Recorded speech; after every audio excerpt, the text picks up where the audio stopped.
I'll hand off now to Andy for some new initiatives. New initiatives. Thanks, Pete. Thanks, panel. I'd like to invite back to the stage Ernest. You can come on all the way around and go back. Chris Leonard, Hal Agar, and Dan Visioni. As I said, we're going to introduce new initiatives outside of academia that have started working on SRM in the last 2 years.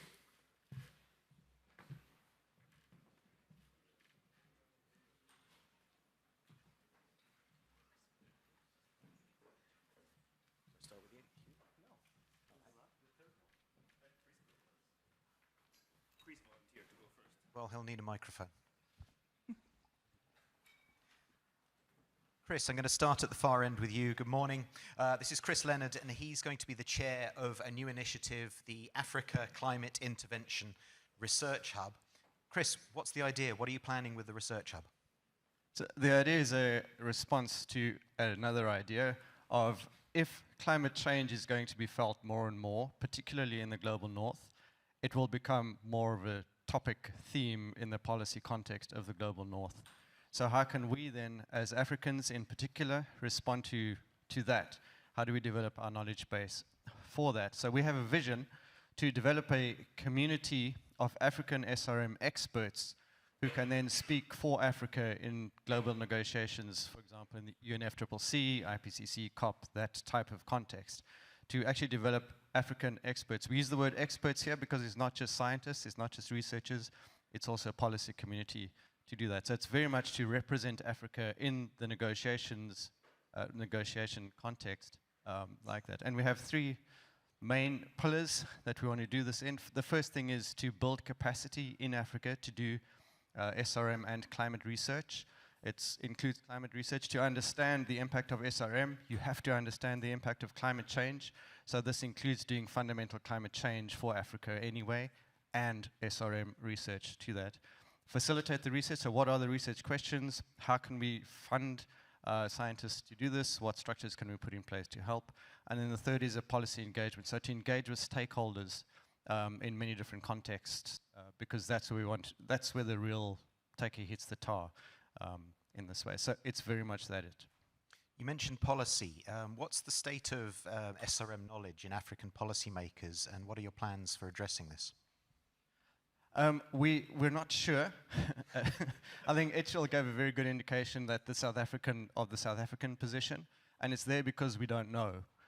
So that's probably true for a lot of the content. So what we're doing within the Research Hub is to engage with the policy community. So yesterday we funded a number of policy folk to come to this meeting, to a closed door meeting where we could engage and just be in the same room. So researchers and policy community in the same room, just talking, sharing about our fears, what we think, and that type of thing. So it's very much starting to build a relationship with the policy community. And what was the level of interest? Were they keen to learn about SRM, very concerned about the risks, all of the above? Yeah, all of the above. Really keen to learn because, as I said, it's something that even we as scientists, climate scientists, don't know much about. So in the policy community that follows through. Very eager to learn, very eager to understand, and we as these researchers are very eager to understand the research, the policy person's world, because that's not where we live. So what are the types of questions that are important to you that we can work together to try and address? So it was very conversational. And what do you need in terms of support, partnership, help to make the Research Hub a success? We have received financial support, so through degrees, for example, but we also, last year, to kickstart this Research Hub, we got funding from the Rockefeller Foundation, and this year we got funding from a group called the Navigation Fund, who are very interested in climate justice types of questions. So the support is funding, but the support is also institutional. So who can we work with who wants to be in this same research space, same understanding space? So here, got lovely support from GAYO. We've worked together in a couple of opportunities. So it's both funding, but it's also people. And looking ahead 5 years, what does success looks like? How do you know you've succeeded at the Research Hub? Yeah, that's a great question. When we can step back out of the limelight. I hate the limelight. Yeah, it's very much a policy person, an African at COP, speaking authoritatively into this space. So a global north negotiator says something, and then the African negotiator either supports it or argues it very authoritatively. So that's the vision in 5 years' time. Chris, for someone who dislikes the limelight, you use it well. Thank you very much to Chris, Romaric, and Babatunde for setting up the hub. Round of applause.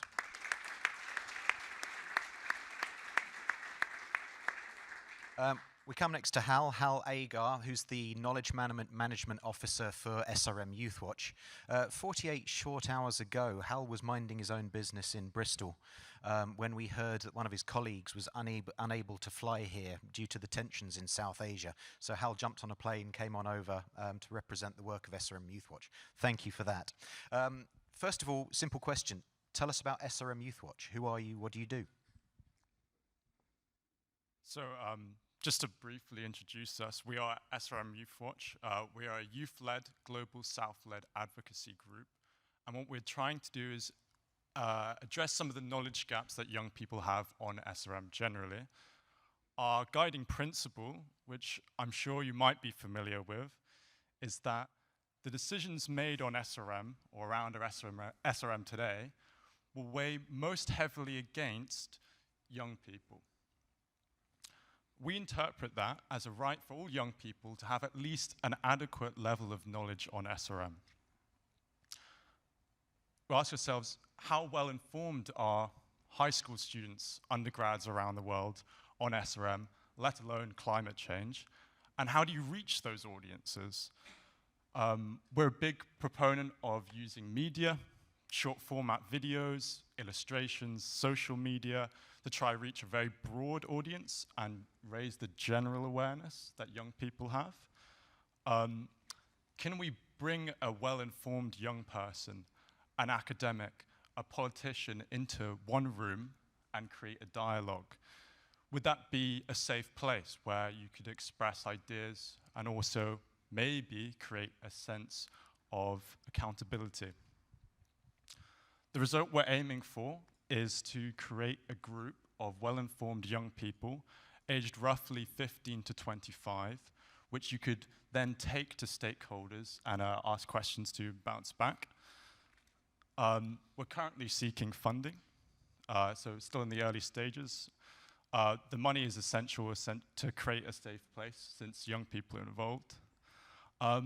Also, many of the people in this room contribute to creating knowledge around or on SRM. So we would ask you, how do you intend to share that information with young people? We've established that we think young people have a right to that information. So as an initiative, we aim to make that exchange as effective as possible. Thanks. Hopefully that was of somewhat interest. Certainly was. You mentioned content that's engaging on SRM for young people. What are you finding there? What are the responses to your work? What's cutting through? Right. So say if you're making a post on social media, fortunately you have a lot of analytics behind that to see what drives engagement, but sort of want to tread cautiously there, because do you want to be delivering SRM knowledge completely based on engagement, just through data? A slightly more deliberative approach might be, say you get a young person, instead of just deciding the content yourself, you present a young person with up-to-date physical science. They could be 15 years old. They might have nothing to make out of it. But what you could do is just bounce that idea off of them and then turn that into maybe a painting or an illustration or something. And then you take that and you could post that. And through that, what you've done, you've created a dialogue that maybe a young person might understand differently. And you're also involving more people. You're involving an artist. So you're bringing in sort of more plural perspectives that way. So to answer your question, how do you make good content? Tread carefully. Don't do it completely driven by what gets you the most likes.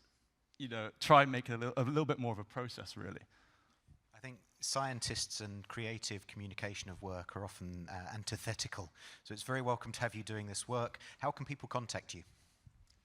We have a website, and also, like I said, we're all across social media, so giving us a follow would be very grateful. Fantastic. Thanks to Hal, thanks to Varisha Khan, thanks to Sarah Querrett and the work at SRM Youth Watch. Well done. Thank you. We turn, once again, to Ernest Afori, Programme Lead for Mitigation for Green Africa Youth Organisation. Tell us about GAYO. What do you do? What are your goals? Thank you so much. Yeah, I'm already mic'd. GAYO is a youth-led, gender-balanced organization or civil society organization based in Ghana as the HQ, but we are currently working across the continent. We have our presence. We have a branch or a physical office in Uganda and in Botswana, but our work is almost spread across the entire continent. We have some of our work in South Africa, in Kenya, in Botswana, and whatnot. We are focused on three things: climate change, circular economy, and disaster risk reduction. And climate change is the department I am currently running a new initiative, which is the climate intervention portfolio, which we call the mitigation portfolio, which basically focuses on capacity building, making sure that we democratize this knowledge as much so that the young people who do not have access to this information on the continent would have access to them. And also we are making sure that the scientists on the continent, particularly from where we are coming from, Africa, is brought together, which is a perfect example of what Dr. Chris Leonard is doing, so that we could have a united front of researchers pushing the same agenda. And the agenda is just capacitating the policymakers on the continent to know our stance as far as SRM is concerned. Is this something we want to consider based on the research, or something that we wouldn't want to talk about based on the findings on the research? You're really trailblazers when it comes to this, engaging Absolutely. This political conversation. Similar question to what I asked Chris. What's the response been? Is there interest? Is there concern? Are people enthusiastic that we might have a solution, or terrified that we might have a catastrophe on our hands? I think the response is almost similar. People are terrified when you talk about SRM, and mainly because of how the communication comes. We present it, I would say some scientists present SRM as solutions, making it very scary, that policymakers wouldn't want to talk about it, and we come talking about giant mirrors reflecting sunlight, and nobody wants to see any giant mirror anywhere. So it's obviously scary, and I think at the entry level, people will find it difficult engaging policymakers on that. But thankfully, we have amazing community of researchers in Ghana, Professor Nanama, Dr. Francis here, Kwesi Kwegreen, Dr. Portia, I have Dr. Naomi, all these amazing scientists in Ghana helping in our engagement with the policymakers. So for example, we've had an engagement, a briefing session with policymakers in Ghana, where we had Professor Nanama and co briefing them, Portia Dade briefing them on the social implications of SRM, what it could happen, and what generally SRM is. I remember in the very early stages, we had the opportunity to visit Kenya, went to the Agnes office where George is very paramount and key in, and Prof had this discussion with them. So generally, everybody hears it and it sounds very scary, but when you start talking about what this is all about and where we stand in all of these conversations, I think the reception becomes relatively better. And similarly, looking ahead 5 years, what does success look like for GAYO? What do you hope to achieve in this topic in the next 5 years?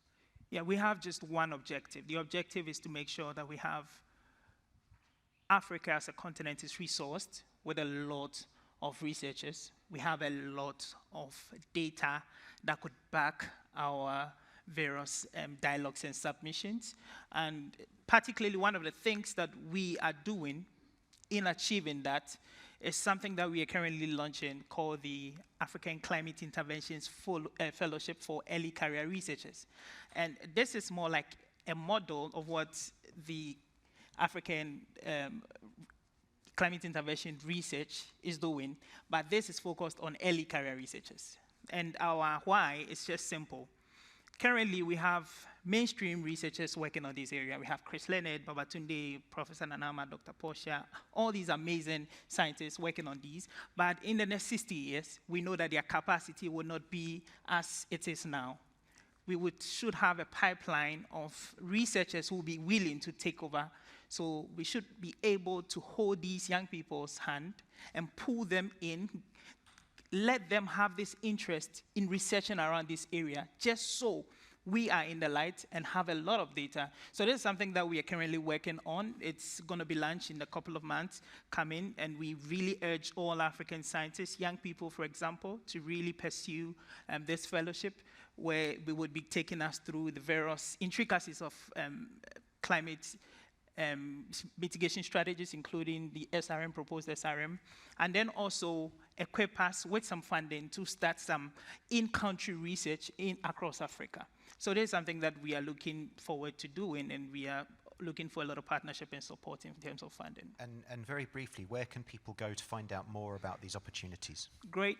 Taylin, would you want to wave? A colleague here, Taylin, is in South Africa. You can reach him personally. You could also reach us on our website, www.greenafricayouthorganization.com. You can see us on social media and all across their platforms. Fantastic. Thank you very much to our colleagues at Green Chris. Africa Youth Organization.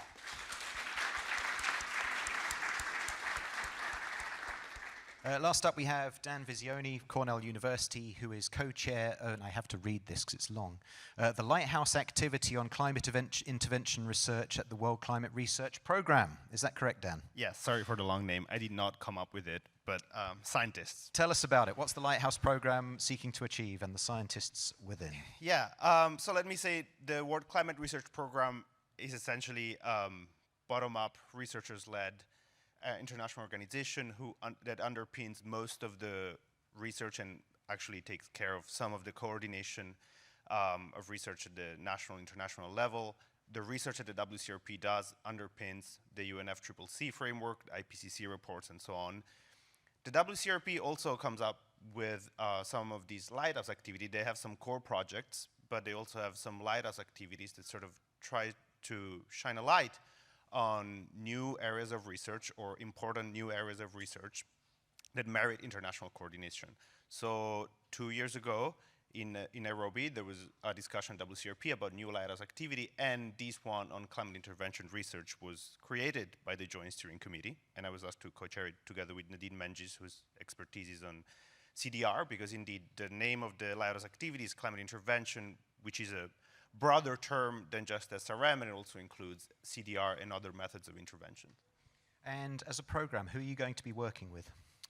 So fundamentally, the role of Lighthouse activities is also to coordinate research both within the WCRP and outside of that. So for instance, we've already had lots of coordination with other core activities like CLIVAR, the Climate Model Intercomparison Project, and APARC, the Atmospheric Process and the Role in Climate, essentially helping coordinate and have climate scientists talk more about this issue as well. When all of the other people sitting here have discussed about how policymakers need to discuss these, young people need to discuss as well, so do climate scientists. Actually, a lot of climate scientists are either very reticent, incredibly skeptical, or just don't want to talk about SRM. And potentially the Lighthouse activities has offered and is offering opportunities for climate scientists and Earth system scientists to discuss this topic in a broader way. And to what extent can the WCRP, the Lighthouse Programme, inform discussions in other arms of international forums, other parts of the UN? As other people have mentioned, there is definitely, policymakers want more information about this topic. They're afraid of it, but they also want more information. The long history of the WCRP as a well-respected organization can offer sort of the platform that can help these discussions move forward through reliable, hard, robust science discussions, not just within the scientific community, but outside with, for instance, social scientists as well and other communities, essentially starting to build these robust scientific understanding that we need to push discussion forwards when it comes to SRM. Okay, perfect. Final question. We've got a lot of people here interested in taking their research out of the lab into the real world. How can people connect with your work on the Lighthouse activity? So I would say two things. The first one of the first things we did, this activity is now 1 year old. We've organized sessions both at the American Geophysical Union, the European Geophysical Union, and here we're going to have one of the side sessions tomorrow, where you're definitely welcome to come. And we've used those sessions, first of all, to explain the program, but then to get feedback from the people that come to these meetings about what do they want the Lighthouse activity to do, what do they want to see from that. But the second one, I would say, again, the WCRP has as its main role coordination. So if you're a climate scientist, if you're in this room, you're already involved with it, even if you don't know it. So flip the question around and ask, well, how can the WCRP help you? And so if you have questions or ideas, things you want to organize, we already have in mind various seminars organized with APARC for the fall. So if you have things you're interested to do, ideas, things you feel like the WCRP could offer support, or if you're not sure, just ask.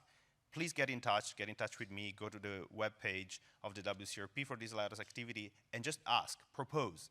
The WCRP is made of scientists, so it's made of you, whether you're early career or about to retire or retired already, you are part of the WCRP, so come and join us as we do this together.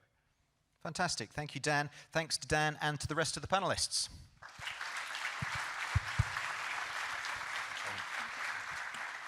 We're wrapping up this first session now. Thanks for joining. The next one will start in 25 minutes on the hour. Please arrive there prompt.